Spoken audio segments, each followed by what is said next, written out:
Isang magandang araw guys. Ito may gagawin tayo. Meron tayong battery dito na hindi na gumagana. Itatry nating i-repair. Ayan. Ayan ito. Wala na yan talaga. Talagang hindi na siya gumagana guys. Gagamit tayo ng itong nabili natin. Itong battery repair fluid. Ayan. Tingnan natin kung legit guys. Dahil nakita ko lang yan. Ayan. Gayahin natin kung talagang epektibo. Ito guys, ganyan lang yan ang sungkitin natin yan.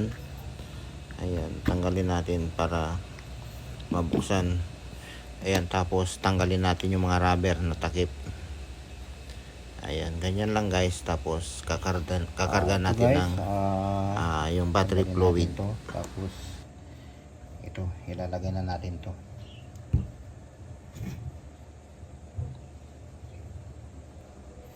Ayan, bubuhos natin dito. Ayan, tapos gagamit tayo ng ito guys.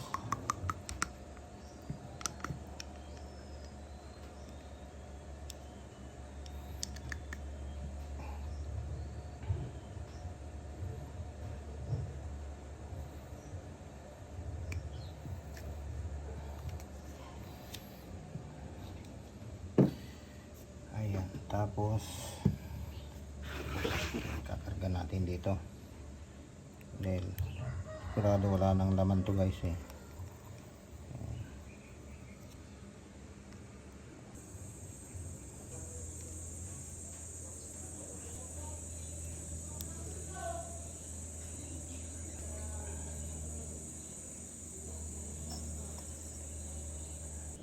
Ito guys, tapos na nating kargahan. Ayan, i-ano natin dito.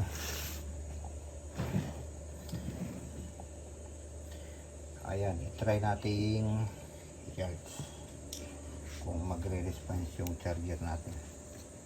Ayan, yung charger ay, sorry, baliktad. Ayan, mag-response siya. Ayan,